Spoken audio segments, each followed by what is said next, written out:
This is William Surf Riles, and as I'm adjusting this is part 5 of the Yada rebuttal videos. These are pre-videos. These are small chapters of what you will see September 1st, 2026. These are in response to some of the videos that Mr. Yada Awaken has made, and the blatant disrespect of men to entertain women.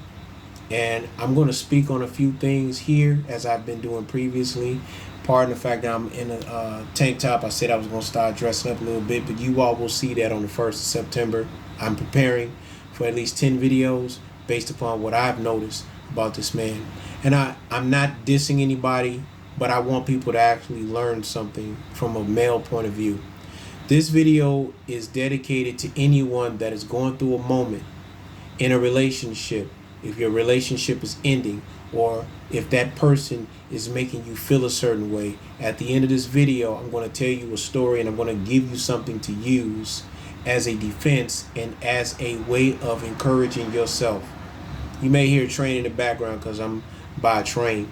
As I'm getting my food ready, I know I'm eating late. I usually eat once a day, but when I do eat, I eat good.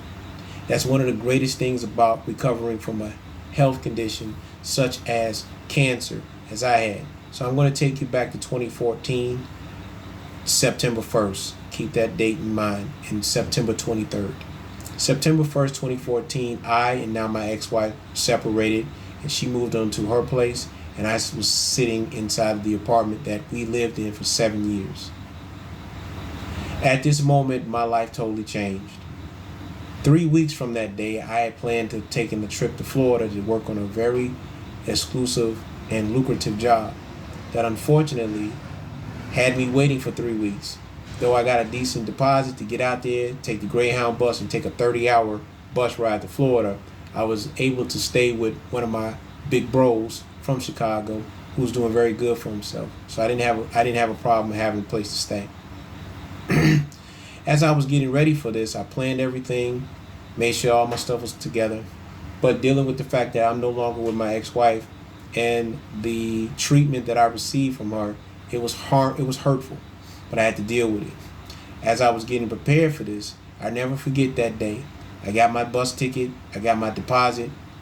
I was also dealing with some financial situations, and right now, I was about to close my store and go ahead and make this move and start my life over again in Florida. Called my attorney, made sure everything was in place. 22nd of September, less than 10 hours before I got on the Greyhound bus, I'm in a hospital after passing out from blood coming out of my system, when I took a little washroom break. And I was in the hospital for 5 days. Lost this job. When I came home, I didn't know what was going on. They found a polyp in my colon, and 2 weeks later, after coming home from an event for my biker club's annuals in Tennessee, I come to find out that I had colon cancer. And the polyp was as big as half the size of a golf ball. I'm sure you can understand the mindset that I was in. And as of now, I'm living in my store. I was partially homeless. I got up and I made full effort to get myself together. Thankfully, a good biker brother of mine gave me a place to rest my head to get myself in order. And I also met two great men, my elder Chris Williams and the late great Dr. Sabi. And because of them, I'm alive today, 9 years cancer free. But that's not the story. As I was going through this, 2 years later, because I ate something that unfortunately caused my body to really get weak, I ended up getting hospitalized literally the same day that me and my ex-wife separated. I almost died. Thankfully, due to an emergency surgery, they saved me. But I had to wear a colostomy bag, in which we thought would be maybe 6 months, maybe a year. It took 6 years for them to take that colostomy bag off and reattach my colon to my rectorial area. 6 years I had to deal with that. 6 years I had to walk around with a bag on me because I couldn't use the washroom like a normal human being. I'm sure you can imagine the pride that was stripped and how it hurt. And then to hear a person that you love continuously remind you why they left, why they moved on. I'm sure as a man, you can understand the pain. For 6 years, I didn't know how to deal with it. And I finally took the steps, and I actually did something that I was given advice from somebody that was working on my car. Go and get some counseling. Go get therapy. And though I had an opportunity to go get it, I joined a small club for about 2 months. In those 2 months, I went in. I didn't think it was doing anything until one man came in and he took over the consultations, and I went to his group.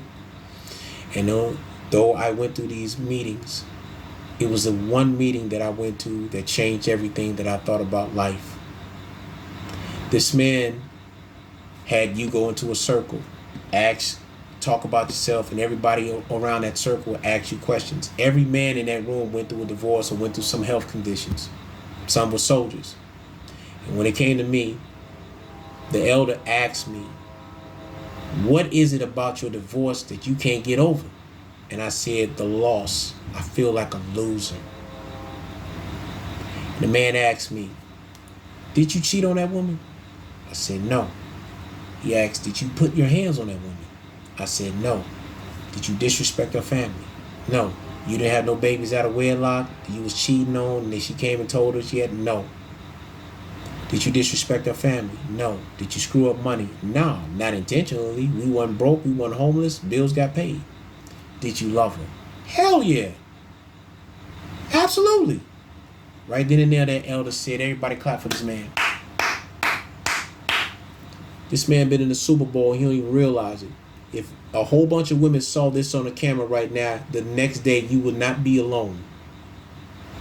You have no idea how many women would love for their man to actually say that he loved his wife the way that you said it.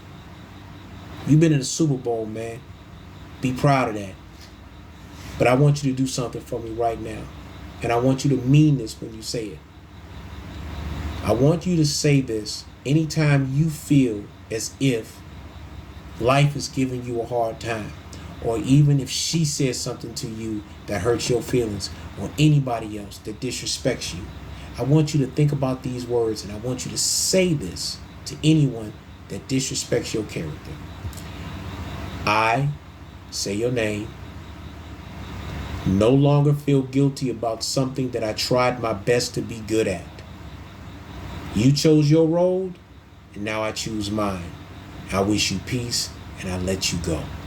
And I let this go. That hit me so hard.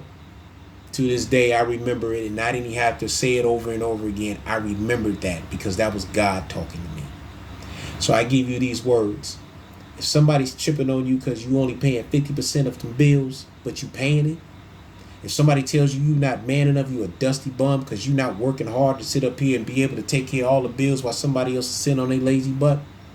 If they see somebody else with another option that you can't give that person and they use that against you, I want you to say these words. I no longer feel guilty about something that I tried my best to be good at. You chose your road, now I choose mine. I wish you the best. Pack up, go your way, and be great. Don't let anybody tell you who you are not because you don't meet up to their standards, including a man by the name of Yada Awaken who spends so much time trying to disrespect men, praising somebody else just to get somebody's attention that they don't know, he don't know, and he ain't helping out. I want these words to hit you and inspire you, young man, older man. I don't care if you homeless. I don't care if you are at a mansion. I don't care if you single or you got a harem of women. I want you to say these words. As long as you have tried your best to be good at what you do and take a righteous approach, don't ever feel bad about something because somebody wants to make you feel bad, because those individuals are the ones with the real problem and they're using you as the shield. I hope that you learned something from this video that's almost 10 minutes long, but I hope you got the message. The videos are coming, and once again, your humility will get you further than your ego ever will. My name is William Surf Riles, cancer survivor, and according to Yada, a dusty bum. But I love being in the dirt because the dirt is where all the nutrients come. And with that dirt, all life exists. Peace.